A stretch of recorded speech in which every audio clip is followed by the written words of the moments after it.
Hi, Mike DePung here, and I want to finish today the little series I began on William Blake's poem, The Chimney Sweeper. And I have analogized it to, well, I don't even know if analogized is the right word.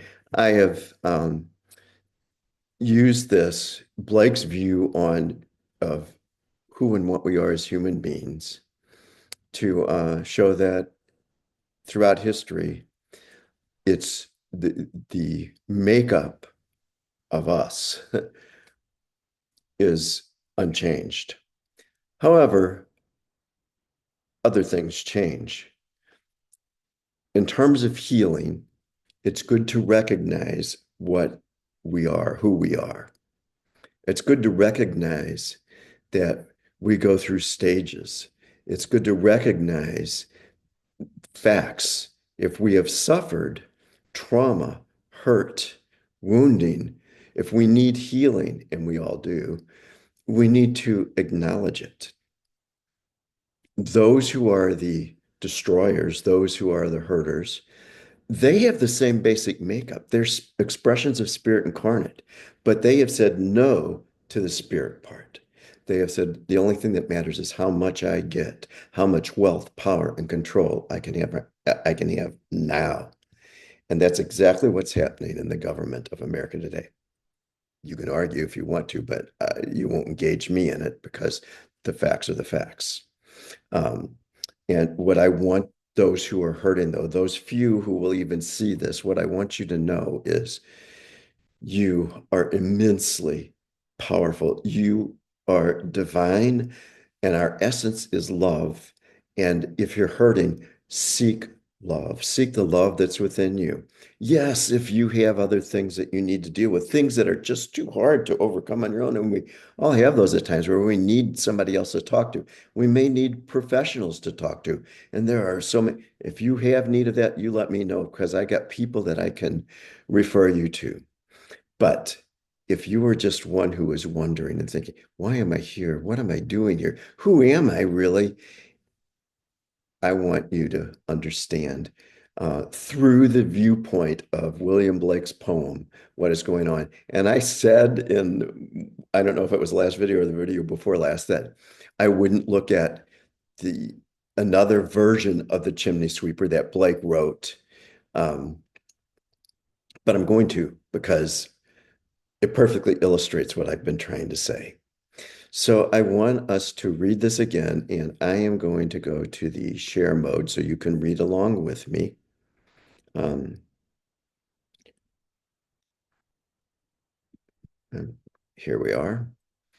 And I'm going to read the whole poem, the version from Songs of Innocence, The Chimney Sweeper. When my mother died, I was very young. My father sold me while yet my tongue could scarcely cry, weep, weep, weep, weep. So your chimneys I sweep, and in soot I sleep. There's little Tom Dacre who cried when his head that crowed like a lamb's back was shaved. So I said, hush, Tom, never mind it, for when your head's bare, you know that the soot cannot spoil your white hair. And so he was quiet. And that very night, as Tom was asleeping, he had such a sight that thousands of sweepers, Dick, Joe, Ned, and Jack, were all of them locked up in coffins of black. And by came an angel who had a bright key, and he opened the coffins and set them all free. Then down a green plain, leaping, laughing, they run and wash in a river and shine in the sun. Then, naked and white, all their bags left behind, they rise up on clouds and sport in the wind. And the angel told Tom if he'd be a good boy, he'd have God for his father and never want joy. And here's the last verse, stanza I want to look at today. And so Tom awoke, and we rose in the dark and got with our bags and our brushes to work. Though the morning was cold, Tom was happy and warm. So if all do their duty, they need not fear harm. The collective energy of this nation right now, of the world in general, is one that is dominated by ego. It has been for thousands of years. There are bright spots, there are things that are happening, there are energies that are coming in. And I actually think that this predominance is this oppressive ego energy that we're experiencing right now is helping to prove what I've been saying for years, but not me. I mean, it's not like it's some big deal for me, but what others have seen is that there are these there are these opposing forces. There are these polarities that exist within each one of us. If they didn't, we would not see those polarities expressed in the collective. And the way I have looked at it is that we come equipped with ego and heart. When we are young, we look at heart and we think about what we are and how we want to be happy and how we can be happy. But then along comes ego, um, ego energized society, ego energized so-called leaders. They're really destroyers in this country right now. So-called ego leaders um, who will tell us just exactly what we are, who they want us to be. And if we conform and we forget about that heart that's within, we forget about looking at life and looking for our lives to be full by love, by recognizing who and what we are. Again, we are bodies that are within spirit. We're primarily spirit. We have these bodies right now, each one of us. The great thing about that is when we come here, we get to express spirit incarnate in our very own unique way that's never been before and never will be again. We get to make history. Now, depending on what we do, depending on if we listen to our hearts, if we discover self, and walk in a way, create purpose. I know some people are a little opposed to it. I'm not talking about purpose that drops down from above, that God says, this is why you're here, and this is the abilities I've given you, and this is what you are supposed to do.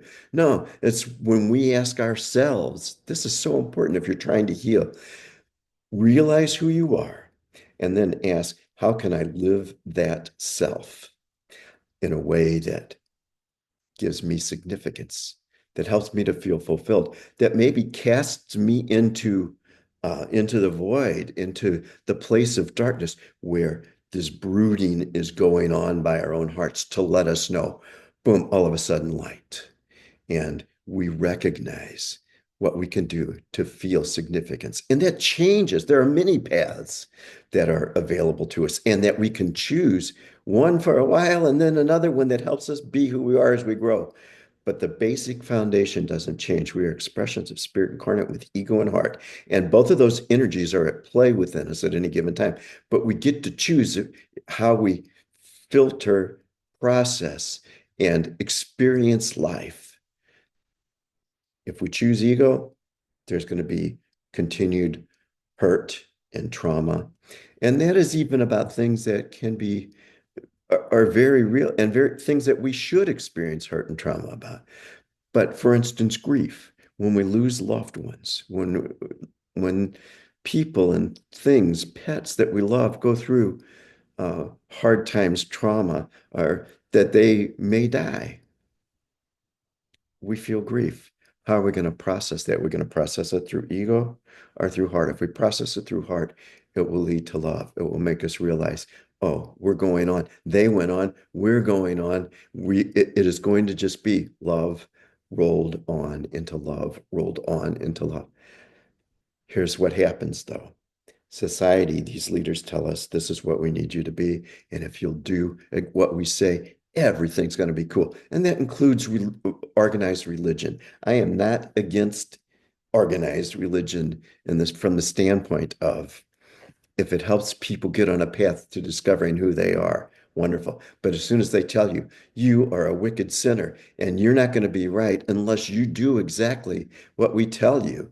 And it's amazing to me how there are some in Christian denominations and paths that say, everybody come, and you'll be saved and your sins are forgotten. But boy, as soon as you're within there and you don't do it their way, you're a sinner. And all the people who aren't with them doing it another way, they're saying, bullshit.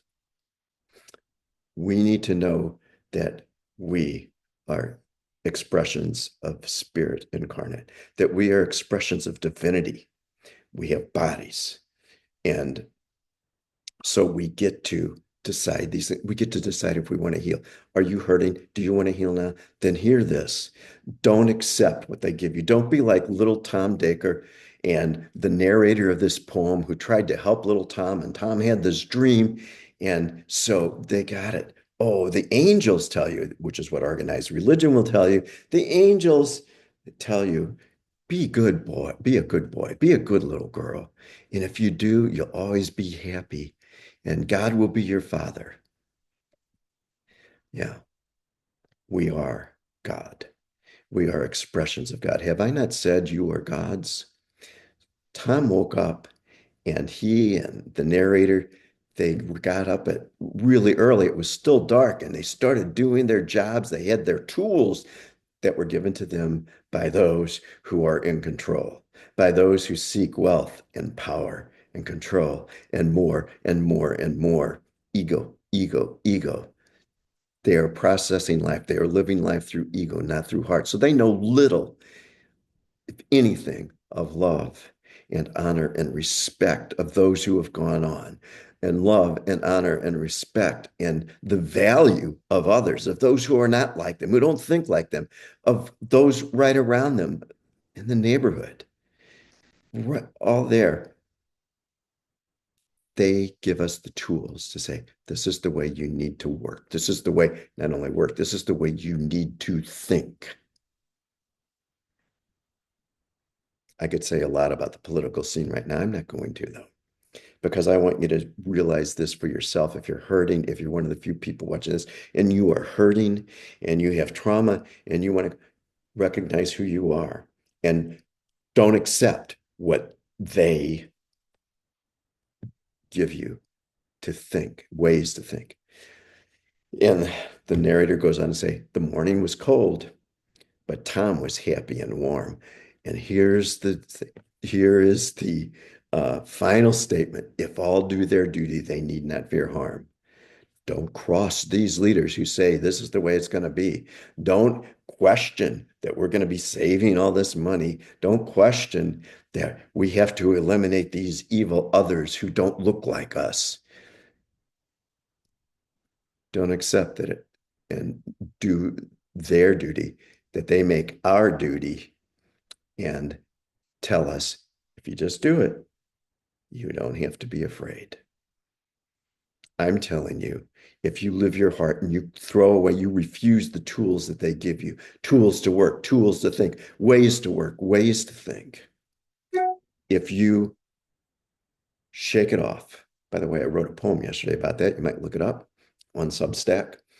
Um, but if you shake that off, then you can know your own way, your own path.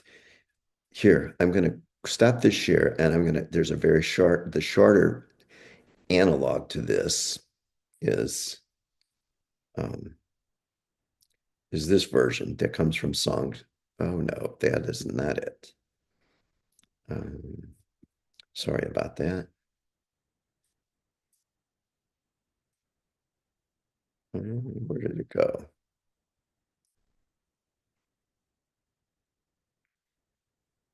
Well, offhand, let me make sure about this.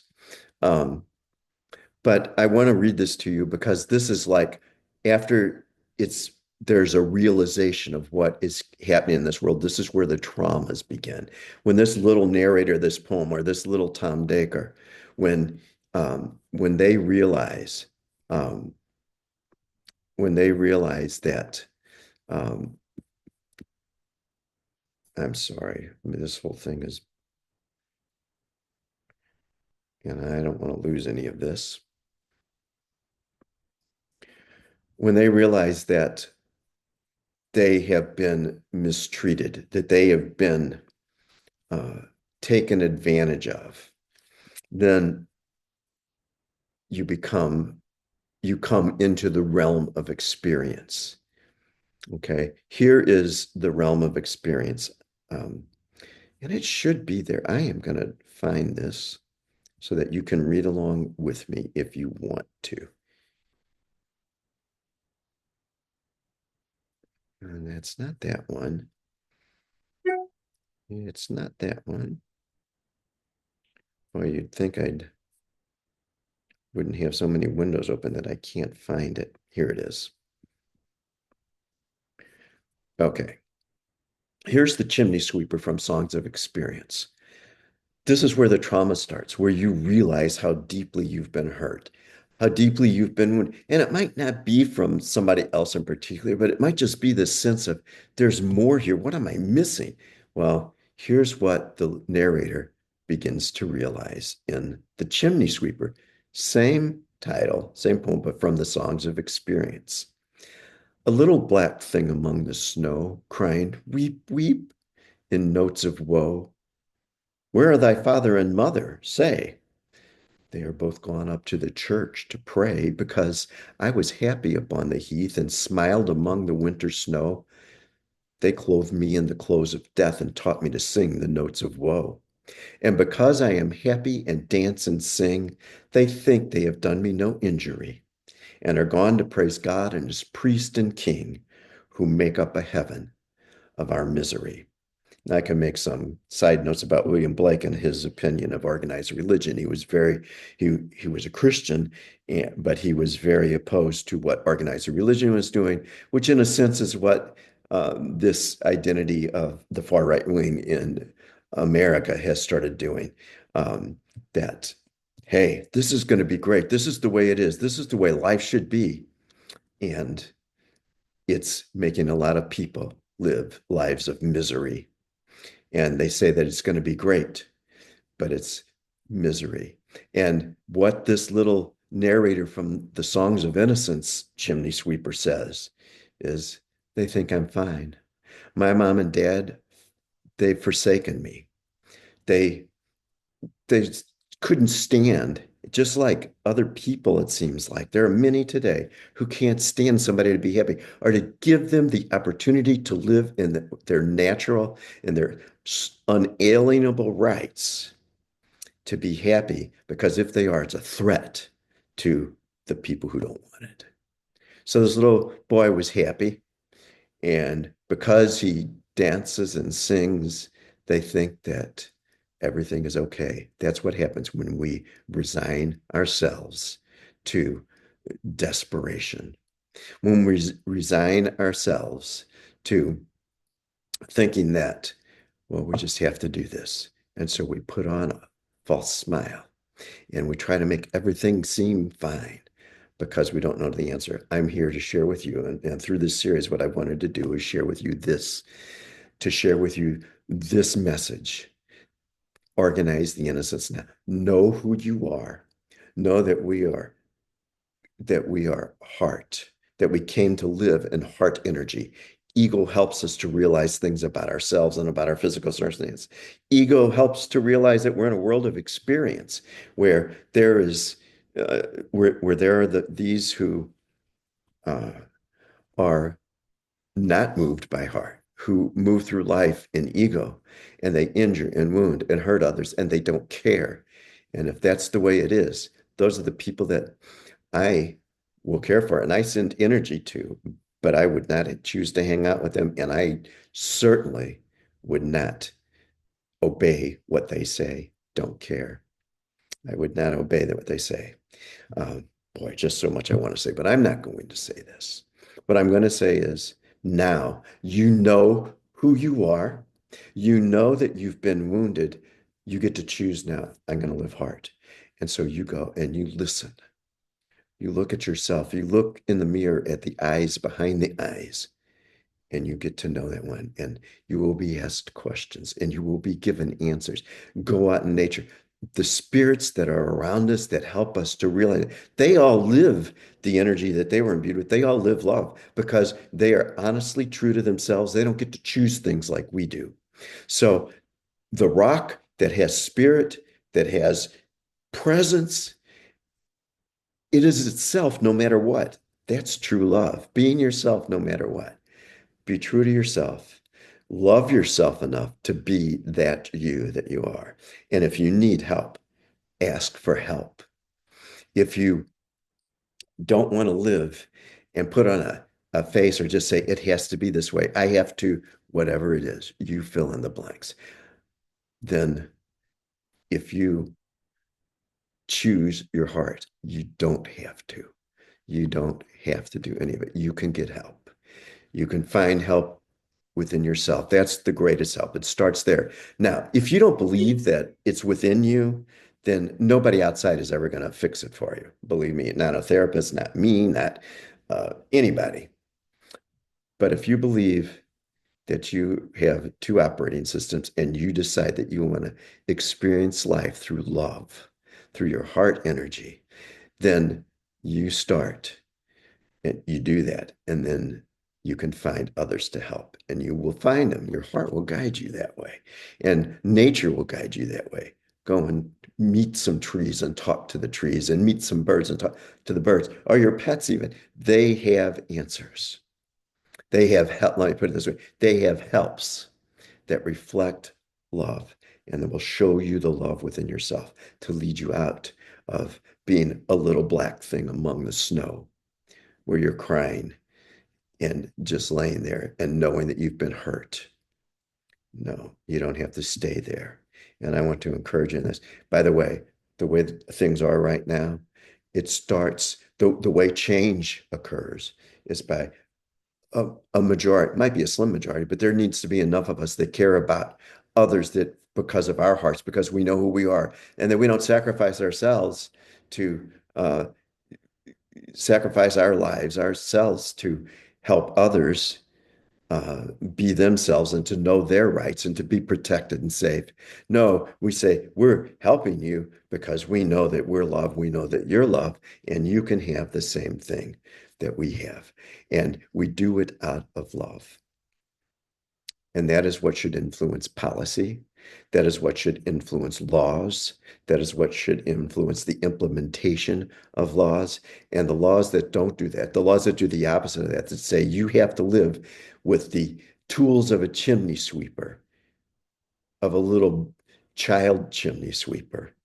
Those are laws that are not to be obeyed. Those are laws that are be defied. Defy your own ego in the sense of saying, no, you've come far enough. I choose heart now, and I want to live by that. I hope this hasn't been too long and tedious for you. Something to feel strongly about.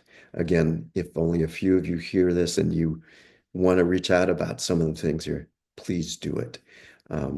So until next time, I'm going to leave you in love and peace.